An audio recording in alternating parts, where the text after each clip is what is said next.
Good morning, everybody, and welcome to the second day of the World Economic Forum on the Middle East and North Africa, here at the banks of the Dead Sea in Jordan. The situation of the refugees in the region is the topic of this press conference. Welcome to everybody here in the room, and also welcome to our audience on the live stream. It is fair to say that the refugee crisis the region is experiencing is at unprecedented levels. And you will see throughout the program today, kicking off with this press conference, that it's an important topic on the agenda of the World Economic Forum here. And I'm very pleased to have this very distinct panel with us today, which is in this very moment completed. Thank you for joining us as well. To my immediate left, I'm joined by Elaine Weidmann-Grunewald. She's the Vice President for Sustainability and Corporate Responsibility of Ericsson. Next to her, we're joined by Mark Schnellbecker, who's the Regional Director and Syria Crisis Response for the International Rescue Committee. Further down the line, we're pleased to be joined today by Andrew Harper, who's the Jordan representative of the United Nations High Commissioner for Refugees. And last but definitely not least, we're joined by Ahmad Al-Hanandeh, who's the Chief Executive Officer of SIGN here in Jordan. Thank you for joining us today. And without further ado, I'll hand over to you, Mr. Harper. You are the representative of UNHCR here in Jordan and in the region. Please give us an update on the situation. I'm tempted to say how bad is it, but I'll ask you to give us a briefing there. Thank you. Okay, thank you very much. And I think it's also critically important to recognise the symbolism of involving refugees in the World Economic Forum, because refugees are a stakeholder. They are an important influencer, and they're not going to be going away anytime soon in the Middle East and North Africa, so we have to take them very much into account. It's, as you quite rightly noted, we're facing an unprecedented level of displacement. It just seems too easy to sort of say unprecedented level. If anything, it's terrifying. We're seeing numbers which no one could have ever dreamt of appearing in the Middle East. We're seeing over half of Syria's population affected, and that level is going to increase rather than decrease. We're seeing borders not only in the region but further afield restricting access to safety. We're not only seeing national borders restricting access for refugees to flee the violence, we're also seeing increasing attempts by states to restrict internal movement. And this is forcing people into increasing poverty and increasing despair. We can rattle off any numbers that you wish to, because they're enormous, they're almost beyond belief. But when you start talking about 12 million Syrians in need of support, 8 million who are internally displaced, almost 4 million who are refugees, millions more inside Iraq are in need. Like, what do the numbers mean? But each one of these is human beings. Each one of these are just trying to survive, protect their family, get their kids into school, make sure their family is healthy, and maintain their dignity. And this is all basically being destroyed. And so if we're talking about economic progress as underpinning stability and security in the region, we have to address these underlying areas of disruption. And we also have to address the underlying vulnerabilities of the people who have been so adversely affected. We're not going to see a change anytime soon. With the increasing level of violence, the destruction, what we knew of the Middle East 5, 6, 7 years ago in some aspects has changed irreparably. But what we have to do now is find ways in which we can prevent the violence, the extremism, the radicalisation from perpetuating even increased violence and destruction. And we have to start looking at how we can make the most of the refugees and to restart their lives. The refugees in the region and further afield are not going to be able to go home anytime soon, not in the next days, next weeks, next months. So in that context, how do we, rather seeing them as challenges or burdens, how do we also see them as opportunities? How do we see them as human beings? how do we treat refugees as you'd like to be treated? And that is, each one of you just want to protect your family. Each one of you just want to provide for your family, maintain your dignity. But it's not just about ourselves as well. It's also that we need to be able to provide for our communities. The refugees are skilled, they're educated, and they can actually contribute. And I'm focusing on this element because we are talking about the World Economic Forum, and it'd be amiss to just see refugees and migrants as liabilities. You'll probably not find anyone who's more enthusiastic and dedicated to provide for their family, to work hard, to work conscientiously, and with the skills to be transferred. We've also got to invest in the future as well. People sort of saying we don't want to have a lost generation. Some aspects we already have. The question then is how to mitigate the next generations. If you've been out of school, as I believe there's at least 600,000 Syrian refugees, but if you take into account what's happening in Syria, you're talking millions. And if you're out of school for a year or 2 years, it's extremely unlikely that you're going to be able to go back. And this then creates the potential for a downward spiral of despair, vulnerability, and potential exploitation. Also, when we're talking about refugees, and people sort of say, well, like, we need to focus on the families and the communities to mitigate attempts at exploitation or extremism or influenced by radicalisation. But what if the family's already been destroyed? What if families have been split? What if communities have been split and destroyed? So we have to think differently. And this is not just a regional question, because it's too easy for many Western states or Gulf states to say, look, we're providing $10 million, $20 million, $100 million to Jordan or Lebanon or elsewhere. This is completely inappropriate to what we're being faced with here. When Turkey's provided something like $7 billion worth of direct support to refugees, when Jordan has been providing billions of dollars which it doesn't have, sharing scarce water which it doesn't have, scarce resources which it doesn't have. It means that the countries which are providing the asylum space, who have been so generous in their tradition of providing shelter to people fleeing violence, they're being taken for granted because the international community is not grasping the full extent of what is occurring and the dangers that could follow if they do not invest properly. So this is not a crisis that can just be addressed by the UN, for instance, or the government, or by the private sector. It is a crisis which everyone has to come together and say, how do we address what is a completely horrific situation, a situation which appears to have no end, but in order also to protect the most fundamental human rights of those people who have been affected due to no fault of their own. Thank you, Andrew. I think, as you said, the situation really is terrifying, and it is clearly one of the most pressing, if not the most pressing, issues in the region. Now, the World Economic Forum, and you mentioned that everybody has to come to the table to work on this, is an international institution for public-private cooperation. So it's no surprise that we are joined by representatives of the private sector today. However, I'll still put that question to you, Elaine.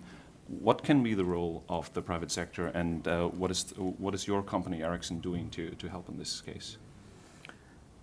I would say that, I mean, with the backdrop that was just painted, I mean, the role of the private sector has been pretty underutilized, I think, in the world of humanitarian response.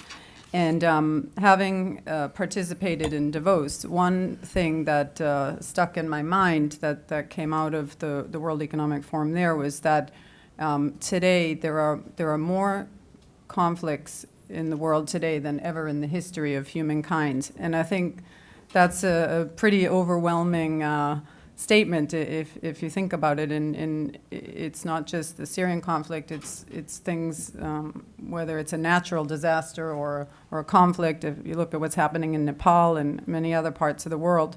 So I would say that Andrew talked about looking at refugees as challenges and burdens or stereotype around that. I think there's quite a lot of solutions that companies can bring to the discussion. I think often companies are looked at as a source of, charity or donations, but I think probably the more important role that we can play from the private sector, and in our case from Ericsson's side, being a technology company, is bringing some of the knowledge and the skills and the resources that we have in terms of technology and staff into addressing some of these conflicts. And really, I think that in the future, these types of public-private partnerships are going to be the model that will be needed in order to start to meaningfully address and solve some of these challenges. You have all the statistics around refugees from the different experts on the panel. I'd like to put a few technology statistics out there. If you look at how telecommunication and ICT has developed, it took basically 100 years to connect 1 billion people. It took roughly, I would say, 25 years to connect 5 billion places. And over a 25-year period, there will be, going through 2020, there will be 50 billion connected devices. So the pace of change has never been faster. Yet at the same time, I think there's a gap between effective policy and being able to leverage the technology that exists today. And in 2015, there will be more mobile subscriptions on the planet than there are people. In 2015, that number will be surpassed. And I think that there is no other technology in the world today that has scaled like the mobile industry in a way that can bring economic growth, that can bring social and financial inclusion, and that can give people a voice to be part of the broader world. So those are some of the statistics, you could say, in the private sector side. And I would say the challenge is to know what partners to leverage and how to leverage that incredible deployment of infrastructure that's out there, and in this case, in the refugee context. There's a couple of initiatives that I would like to mention that we work on from Ericsson's side. I would say the most basic when it comes to refugees is around basic connectivity. I personally started to engage in the refugee issue in 2007, and we worked with UNHCR in Uganda and some other partners to put up a mobile tower in northern Uganda on the border to South Sudan in a place called Adjumani. We put up a mobile tower, and it was subsidized by Ericsson and the mobile operator there. And we didn't really know how would this impact, on the lives of refugees there. And after 1 week of that tower being up, it was over capacity. The need to communicate was so great that even in this remote place where no one, there wasn't a lot of hope, nobody thought that people would even have phones. Every refugee had phones. They all had phones, and they all needed to communicate and find family and missing loved ones. And so that was 2007. Fast forward to today, you have social media, you have all the ways of communicating and incredible platforms of being able to bring people together. And one program we recently launched together with Zain here in Jordan, but also in Turkey and Iraq, is a program called Refugees United. It's a basic mobile platform where refunite.org, where anyone can register if they're searching. It's a basic search and match program and find missing family and loved ones. And the thing about that program, it's really about awareness and knowing that it exists. There's about 400,000 refugees registered today on the platform. And so it's grown over time. When Ericsson started to engage in that, there was about 10,000, and it wasn't mobile. So we worked with this NGO to help them bring their idea to a mobile environment. And today we've done over 1,000 real reconnections. So it's the most low-tech basic thing you could do. It's SMS and USSD. It's just one example. Another thing we've been working with is education and looking at how to, through mobile broadband, bring in education into low-income and very rural or urban environments, looking how to use cloud technology to improve access to education. And we work a lot with that, especially for girls, and with a focus on gender. And I'd say the last example I'll give is our program around emergency response. We've been working for 15 years on helping the UN and the emergency telecom cluster in places like Nepal, where we have 5 people on the ground today, helping to put up emergency telecom in order to enable the communication that's so vital. So those are just a few examples from Ericsson's side of how we see technology and how the private sector can play a role. And it's not done with the mentality of charity or philanthropy. It's done with a mentality of what is our core business and how can we apply it to this specific problem. Thanks. Thank you, Elaine, for sharing these insights. Now, Ahmed, Jordan has been historically a host country for refugees and is again right in the middle of this crisis, if you will. You are the CEO of a Jordan company. What is your perspective? Elaine mentioned a cooperation with Ericsson and Zain, but please tell us, what do you think? What can you do on the ground here? Thank you. Thank you very much. Good morning, everybody, and thank you for having this session to discuss such an important issue. I'll just be focused on how technology is helping into the refugees issues. According to the UNHCR latest number that we have seen on registered refugees in Jordan, we have around 627 registered with UNHCR. According to the UNHCR website, I believe Jordan hosts more than 1 million Syrian refugees. Some of them, most of them are unregistered refugees. They don't live in camps or not registered with UNHCR. Talking about refugees, they're here. I agree with UNHCR. They're here to stay. I don't think they're going to leave any soon. And we cannot ignore now the basic needs of humans, keeping the fact that they're refugees on the side, where they need education, they need jobs that secures income for them. They need entertainment, and they need to receive a way to receive their funds, especially for those who are staying in the camps. An easy way of getting the funds and spending this fund.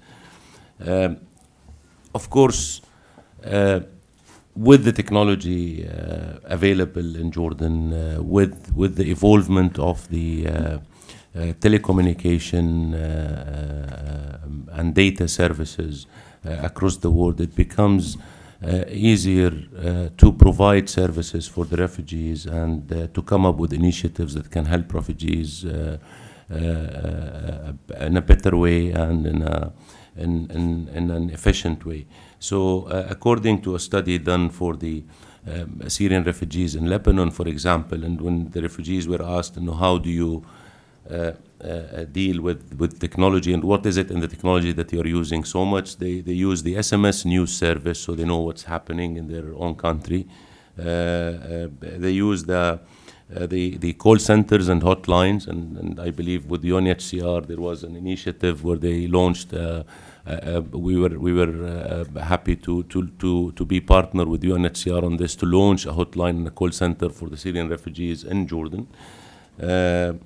They need internet, and most of the refugees seeks an access to the internet. I agree with Elena. Social platforms, access to social platforms became a necessity for those people, because this is the only way that they can connect to their relatives, to their home country.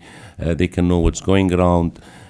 So they need an internet access, and we realize that there has to be places where they can go and connect to internet, like internet cafes within the camps or hotspot zones within the camps.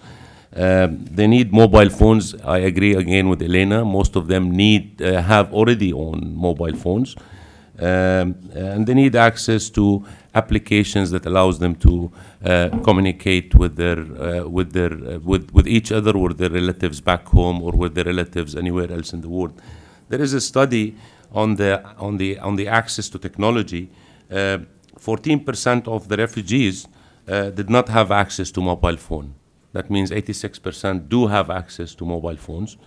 40% of those having access to a mobile phone, they actually own a smartphone. And when we say a smartphone, smartphone is from 70 JDs up to 700, up to 1,000, up to 700 JDs phone. So I'm not talking, they're having a sophisticated smartphone, but they have a phone that give them access to internet.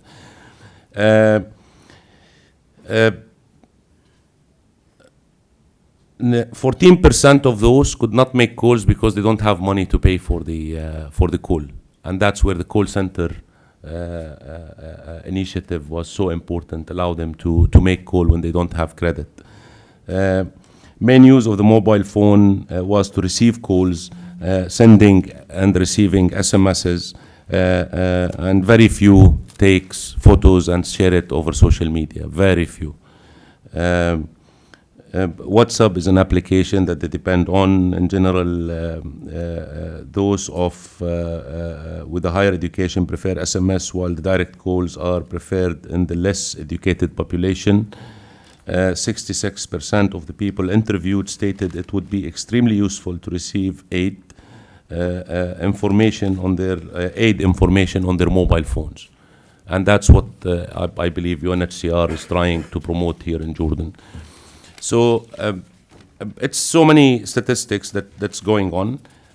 We tried as Zain Jordan, as a technology provider here in Jordan, to make most of what they need according to the statistics and studies available.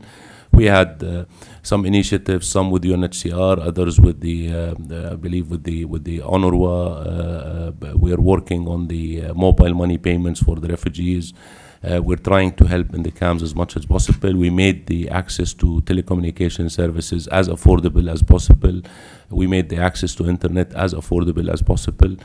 And a successful example of how technology can help in such cases is what we did with Ericsson as well and Refugee United, where without the technology platform and without the easy access to the technology platform, it could not have been done. Refugees United with Ericsson signed with Zain, and we activated the service. And the beauty of this service, does not need the access to internet. It can be done over USSD service, which is similar to an SMS. That makes it easy. They register, and then it's Refugees United role to try to find their relatives or counterparties anywhere else in the world, and then connect them both together, which is a fantastic initiative, I think. And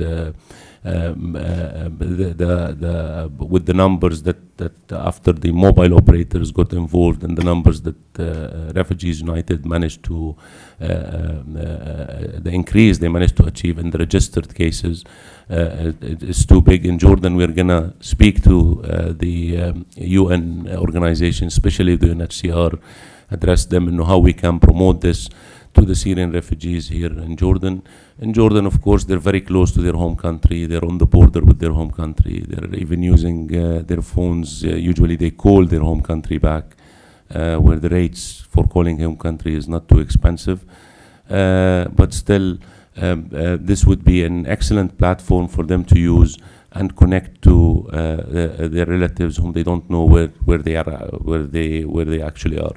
And we're looking more. This is basically when it comes to refugees and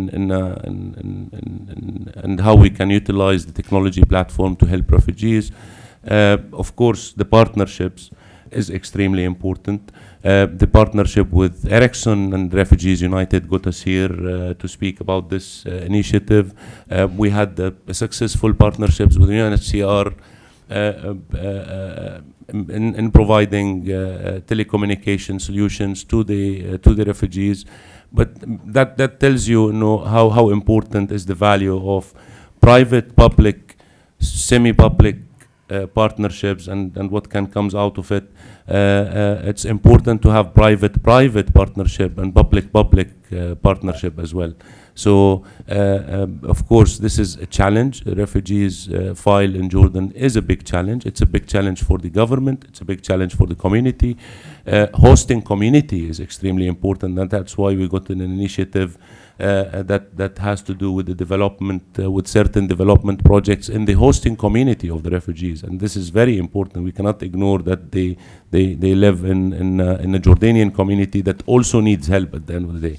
So that's what I have to say for today. I'm sorry if I have taken longer than what I should.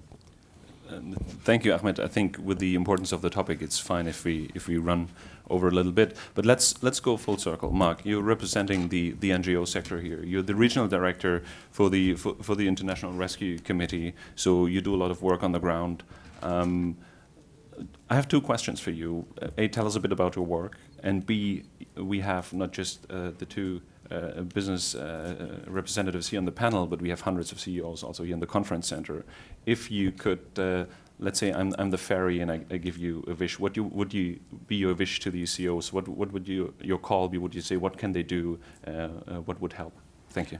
Well, thank you. Maybe I'll set it up by saying that a lot of us who work in this field, and many colleagues in UNHCR and other organizations in the humanitarian field, are really concerned that the system that has served refugees pretty well for the last 50 or 60 years is really straining and buckling under the pressure.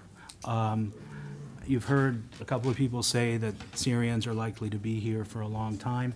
Worldwide, the average duration of forced displacement is 17 years worldwide. So a system that was built up to be an emergency response system to help people as they're fleeing conflict is now being asked to look after people for decades. The system itself, which relied largely on local governments and local communities to bear the great majority of the burden and the cost, assisted by international organizations like UNHCR and private humanitarian agencies like International Rescue Committee, we can no longer do this by ourselves. And the case with Syrian refugees, I think, is particularly illustrative of that.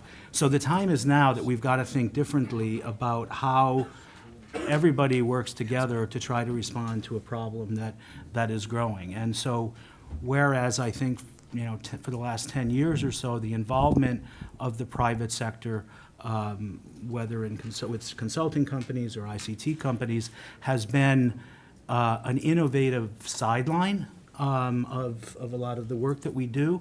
It seems to me that now it needs to be brought much more into the mainstream, and the private sector becomes a full partner, just like the UN specialized agencies, working with local governments and organizations like my own in a new tripartite partnership to try to deal with some of these problems.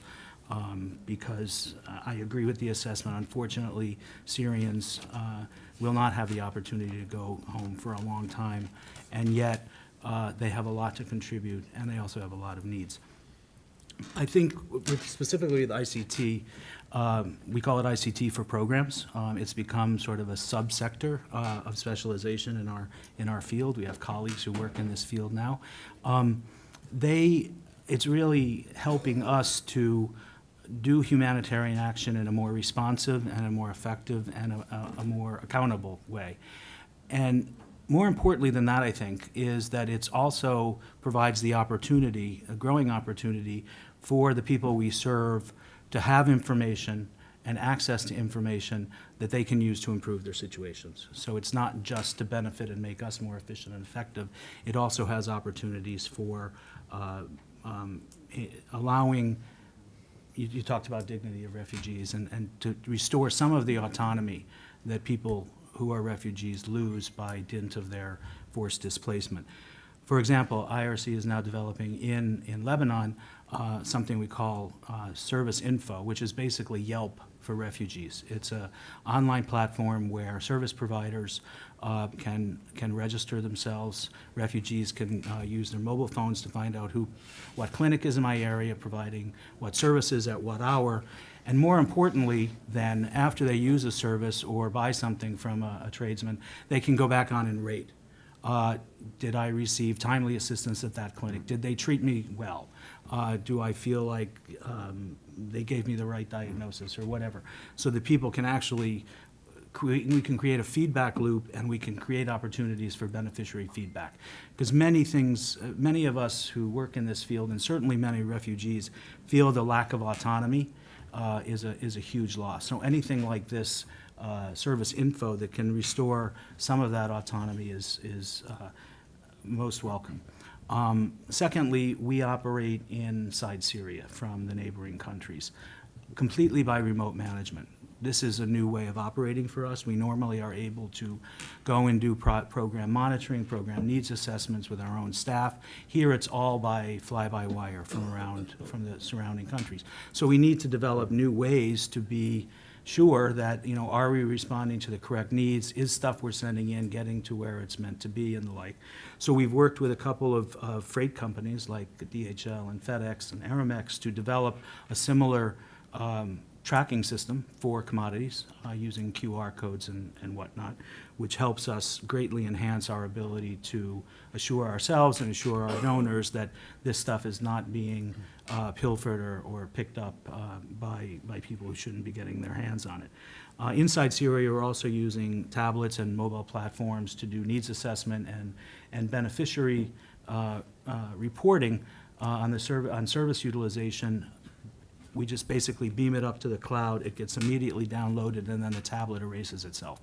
Because people are very concerned about that kind of information falling. This is all in war zones. People are very concerned about that kind of information falling into hands we'd rather not see it fall into. So this is another way we're able to improve our targeting and responsiveness.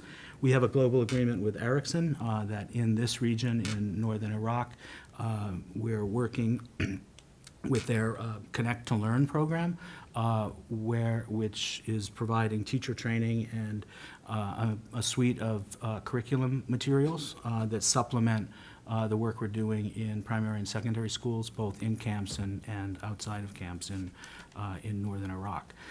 So those are just some of the examples of things that we've been able to do that both improve our ability to get at concerns and needs that refugees themselves have expressed, and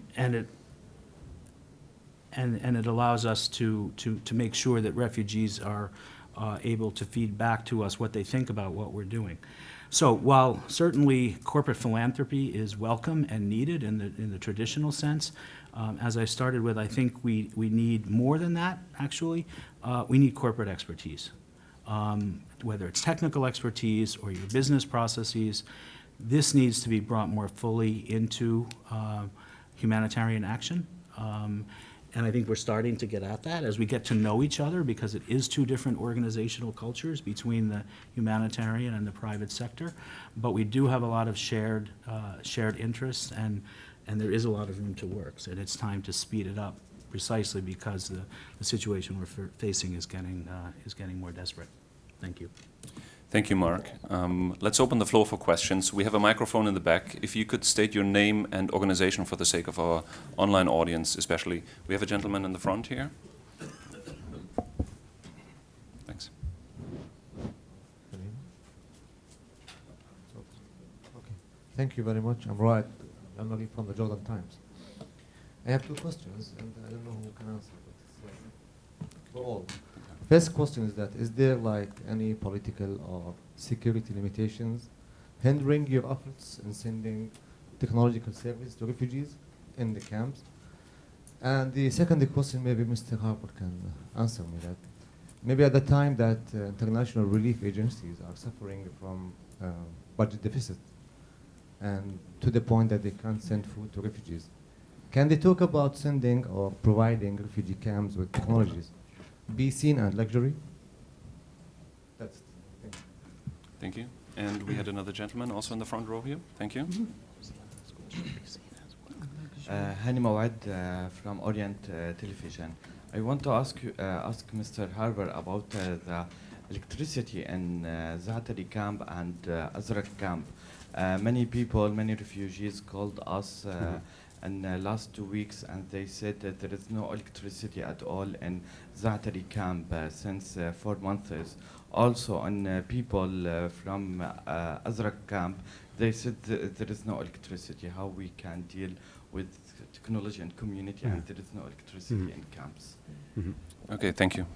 So, Elaine, I would hand the first question over to you on the political constraints of reaching the refugees. I think when it comes to Syria, I mean, Eric said we're in 180 countries, and Syria was, of course, one of the countries we have been in, but it's due to the political security, all the things you mentioned. I would say it's very difficult to maintain and build mobile networks there today. You have sanctions applying to Syria for companies, and then for companies where other non-sanctioned companies like MTN, I know that they struggle quite a bit to keep the network up and running. So it's, and from Ericsson's side, we have most of our employees now working from surrounding countries. We can't really maintain the base there. So I would say it's almost impossible to work from a commercial point of view right now. Elena, can I, because his question is purely Jordanian question, and it's related to the political influence in refugees accessing technology. No, Syrians have access to technology from day one they entered Jordan.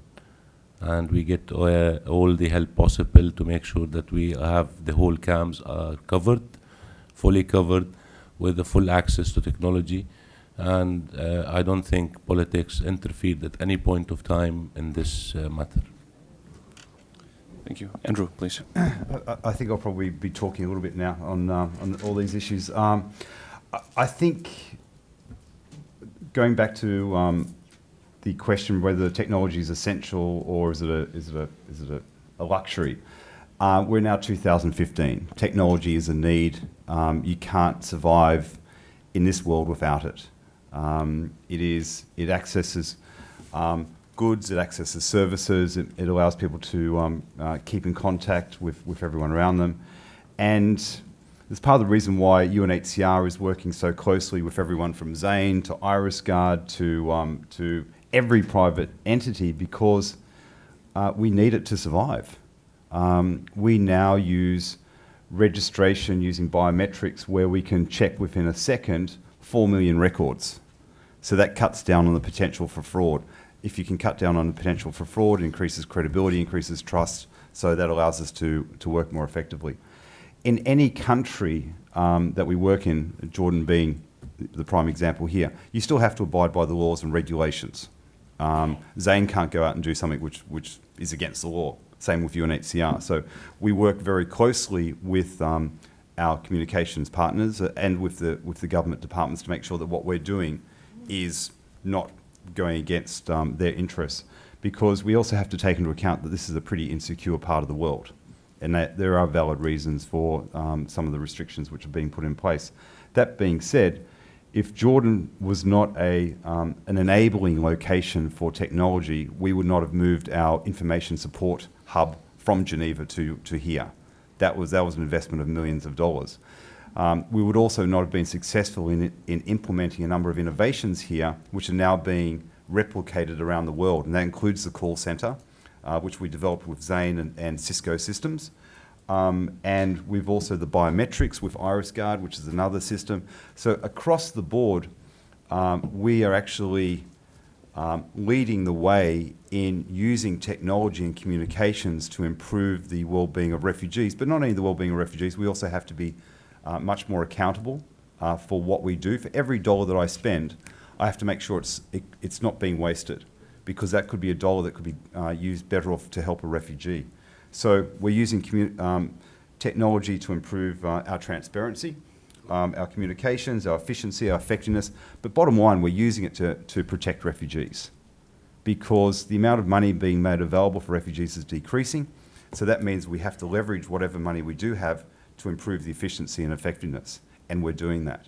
So just this week, and for people who see me on Twitter, we released $10 million worth of assistance to probably about 100,000 refugees in Jordan, including 60,000 children. The overhead for that was less than 1%. I dare any one of you to try and give me an example where you can deliver assistance or any product for less than 1% to the end recipient. In this case, it's refugees. And that was by using smart systems like SMS. So we've got an agreement with Zain, so we can send out mass distribution to inform refugees to go to the Cairo Oman Bank, who've got IrisGuard systems in place, so they can access it without engaging us. We don't want refugees to come to UNHCR to line up like as if we're in a position of power and they're in a position of weakness. We want refugees to be normal people. And that is, a normal person goes to a bank to get money out. They do not go to IRC or to UNHCR to beg for something. And so we have to change the whole mentality of how we treat refugees. And this is just one way which we're doing it. So it's not only a luxury, it's an issue of an essential element of how we have to look at dealing with refugees in the future. Electricity in Azraq, Zatari camp, simple. One element is technology again, and private partnerships. We don't have enough money to pay everyone's electricity bill. Simple as that. So when you have a refugee camp, and many refugee camps in the world do not have electricity. So with Zatari, we provided electricity, but it was costing $700,000, $800,000 a month. Is anyone here believe that donors are willing to pay me $700,000 to $800,000 a month to give electricity to refugees? Nope. Sorry, JD. Oh no, this is dollars. It was about 500,000, 450,000, 500,000 JDs. So so we have to make sure that refugees also value what is being provided to them. So we're trying to manage the system in Zatari. And what was happening then was as soon as we put in the electricity, the transformers would be blown because everyone would be putting the heaters on. So electricity will be reinstituted in Zatari, but it'll be managed. It'll be metered and people will be accountable for it. Because for those people who've been in Zatari, you would have seen all the private sector, this is a good example of private sector entrepreneurship, they were benefiting from it. And while you may have vulnerables who are not, so it's got to be better managed. In Azraq, we're working with the IKEA Foundation, who will hopefully provide support for a solar farm there. Because we can provide electricity, but it's like water. When we provide water and electricity to a refugee camp, where do we get that from? We get it from Jordan. Yeah. And so you're taking it from the national grid.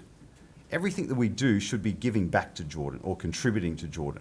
And so I could hook up the electricity grid in Azraq to the national grid, but you're withdrawing it from Azraq town and from Mafraq and elsewhere. What we should be doing is investing in renewable, sustainable energy so refugees are not taking, but they're giving, and so inshallah when they can go back to Syria, there's something left for the population there. So this is also why I'm saying that we need to be looking in a long-term perspective, looking at long-term investments, which will not only help cut the costs in the short term for refugees, but will help Jordan in the long term. And as you see from some of the announcements in Jordan over the last couple of weeks, Jordan is now, I think, the largest, has got the largest partnership with private sector solar engagement anywhere in the Middle East and North Africa. This is something which is proud of and which we in the humanitarian sector should also be investing in. So moving away from oil, fossil-based fuels into things which actually help the country, help the economy, help the environment, and help, most importantly, refugees.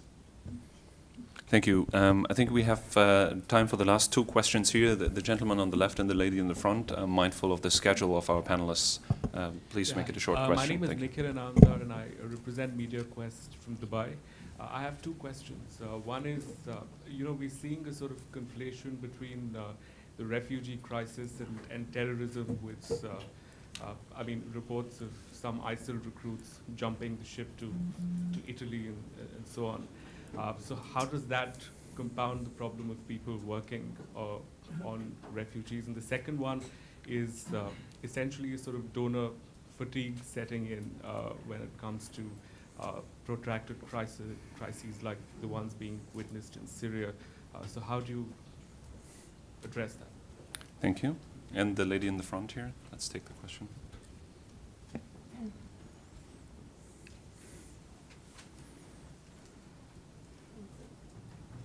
Lisa Done for Al Monitor and Venture magazine. So you were all saying that refugees are going to stay for a long time here in the country. There's one thing, they are prevented from working. So in the long run, this is not going to be sustainable because, we've been talking about donor fatigues as well. There's not enough money to provide them all with financial aid.